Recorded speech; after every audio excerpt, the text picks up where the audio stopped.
बहुत समय पहले की बात है। राजगृह नामक नगर में एक धनी व्यापारी रहता था। उसके पास असीम धन था, लेकिन रात को उसे चैन की नींद नहीं आती थी। उसका मन हमेशा भविष्य की चिंता और बीते हुए कल के पछतावे में डूबा रहता। वह सोने के लिए बिस्तर पर लेटता, परंतु उसका मन दौड़ता रहता। कल व्यापार में क्या होगा? कहीं धन न चला जाए। लोग मेरे बारे में क्या सोचते होंगे? ऐसे विचार उसे रात भर जगाए रखते। एक दिन उसने सुना कि गौतम बुद्ध पास के वन में प्रवचन दे रहे हैं। व्यापारी ने सोचा, शायद वही मुझे इस बेचैनी से मुक्ति दिला सकते हैं। वह बुद्ध के पास पहुंचा और बोला, भगवान, मेरे पास सब कुछ है, लेकिन नींद नहीं है। मेरा मन हमेशा बेचैन रहता है। कृपया मुझे शांति का मार्ग दिखाएं। बुद्ध मुस्कुराए और बोले, धनवान, नींद शरीर की नहीं, मन की स्थिति है।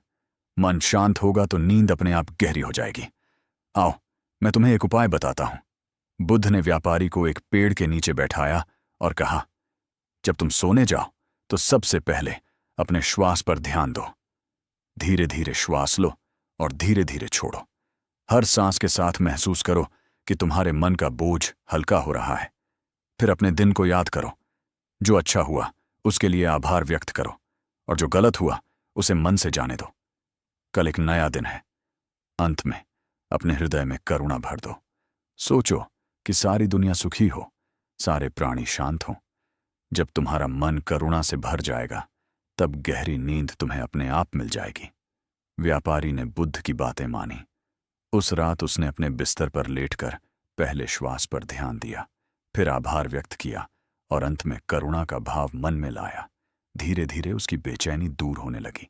उसके विचार शांत होने लगे और कुछ ही समय में उसने वर्षों बाद पहली बार गहरी और सुखद नींद ली। सुबह जब वह जागा, उसके चेहरे पर मुस्कान थी। वह तुरंत बुद्ध के पास गया और बोला, भगवान, आपके बताए मार्ग ने मेरी सारी थकान मिटा दी।